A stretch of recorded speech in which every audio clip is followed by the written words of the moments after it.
comes from Adam. Dear Mr. Crodi and Father Klein, you mentioned that Martin Luther conducted Marian devotions. As a Lutheran, I was intrigued with this. Could you please elaborate upon this? Also, how were you able to overcome the Protestant problems with Marian devotion? Thank you, Adam, for your email. A very high opinion of the Virgin Mary was the point that I was trying to make. In terms of a hurdle, I don't know that Mary was a big hurdle for me. I had always a sense of the importance of her role in the story of salvation. You can't miss it if you're paying attention. And that she ought to play a role in Christian piety. So that was always there. I guess it was not for nothing that we named our eldest child Maria. I remember as a Lutheran growing up, you know, we'd have our huge nativity scene out in front with the statue of Mary, you know, but I was taught not to worship statues, but there was that statue of Mary every Christmas. So yes. I never thought of the conflict until later, but Mary kind of disappeared after Christmas. Right, really right. Not a part of, of our devotion. So let's see if we can get Steve again. Hello, Steve from Washington. What's your question for us? Yeah, as a Catholic, how do I respond to a Lutheran who doesn't believe the priest has authority to forgive sins through the sacrament of confession? All right, thank you, Steve.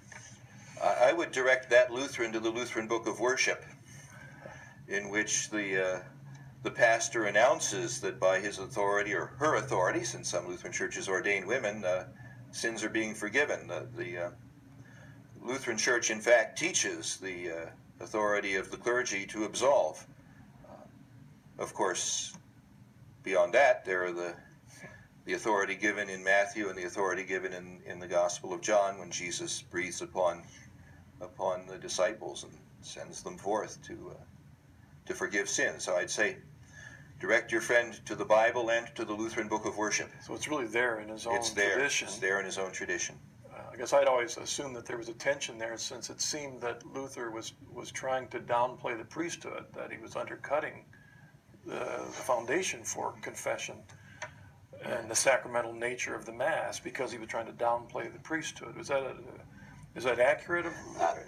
Yeah, I don't know if it's quite fair to say Luther was trying to downplay the role of the priesthood. He was certainly trying to redefine it, and his real issue was with the sacrifice of the Mass for the earning of specific merit. And at that point, yes, at that point he went after the priesthood very vigorously. But in terms of the authority to preach, to preside at the sacraments, to forgive sins, at that level, Luther maintained a very high view of the priesthood. Fine, and thank you for condensing a life's journey into a very short time. I appreciate that. And we've got some emails and phone calls waiting, so let's get to them. This one comes from David, and he writes, Dear Father Klein, you keep referring to the sacramental character of the Lutheran Church. Yet the Lutheran Church has, in fact, only two sacraments, baptism and marriage. Is that? No. Baptism and communion. And communion, you're right. Just like any other Christian denomination. And I thought that Martin Luther himself only accepted two sacraments, baptism and communion. In this context, what do you mean by Lutheran sacramentalism? Okay, well, first of all, the great emphasis on baptism and the Lord's Supper in Lutheranism can't be denied. And there's really very central and a very high view of both of those sacraments. In addition, Luther actually wasn't that interested in numbering the sacraments, and neither were the Lutheran confessions. So confession sits almost as a third sacrament. And there are even, isn't it true he went to confession to the end of his life? Right? To the end of his life, yeah. And the confession was practiced widely in the Lutheran Church well into the 20th century, and some efforts have been made to revive it. In addition, there are allusions to a sacramental understanding of both marriage and ordination. They're minor, but they are there. I think more to the point, within the Lutheran tradition, at its best, God does indeed come to us through material means. And so that aspect of sacramentality is very much there. What isn't there in the way it is in the Catholic Church, obviously, is the range of the 7 sacraments clearly identified and celebrated. And I think there was less of a view of what Catholics call sacramentals. You know, all of those small material things through which God's blessing, grace, and presence are known to us. Was it a couple of the problems with Luther that have become a problem is, one, he wasn't very systematic, right? So, I mean, we would You have can all quote him on any side of any issue. right, and that caused the problem. Yeah. And so, in many ways, what came out of Luther that became Lutheranism were those who were making an effort to try and systematize what he had said all over the place. One of my favorite books of Luther is his Table Talks. I mean, he's everywhere on that. But I also wonder to what extent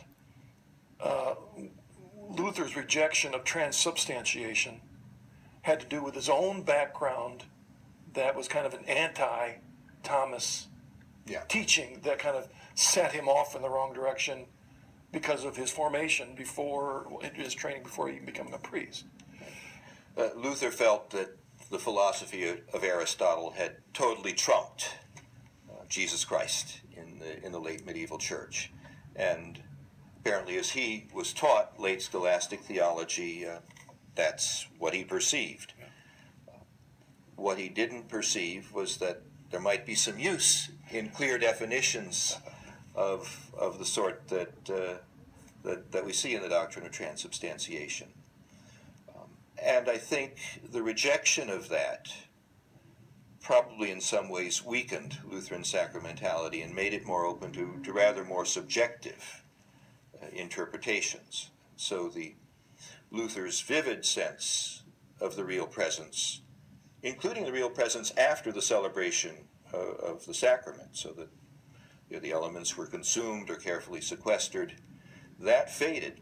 And I think it faded in part because without a clear definition of what the presence is, the notion of an enduring and abiding presence faded. I mean, I envision Luther in this tension between fighting against his understanding of Aquinas and transubstantiation, fighting against that, but yet at the same time defending the real presence against Zwingli and the others, and he's caught in between. Again, but not being a systematic theologian, not really leaving an answer. That's right. And in many ways, Luther was his own magisterium while he lived. Once he was gone, holding the Lutheran movement together, and holding together even some of the genius of his own insights, to say nothing of holding together his continuity with the Catholic Church, became much more difficult, and finally, I think in the end, it was an impossible undertaking. All right, take our first caller. It wouldn't hurt to grant it as a good thing that she has a more deep and personal relationship with the Lord now, even if it came in a way that took her outside the Catholic Church. One would hope that as people come to understand what their relationship with the Lord is, that it also implies and directly involves a relationship with His Church. And the issue then becomes, well, where do you find that in its fullest expression? And I don't know that you can do much more than to pray for her, keep talking to her, and be glad for where she is, and maybe lead her back. And one of the hardest things today I find, especially, I mean, an awful lot of Reformation Christians who come from the traditions don't even think of themselves as Reformation Christians anymore. And then we have so many independent churches, so many Christians today that don't think being saved means being a part of the church. They just see themselves independently, individually, as their relationship to Jesus. And that's where the language of personal relationship, which, let us remember, is not biblical, can be a problem. I don't have a personal relationship with Jesus apart from my relationship with my brother and sister Christians. I don't have a personal relationship with Jesus apart from the saints. Obviously, it's profoundly personal and individual for each and every one of us. But never can the personal exist, even in ordinary life, apart from our communal connections, and never is it more important than in the body of Christ. You cannot be Christian by yourself. Very good. Let's take our next email. Mary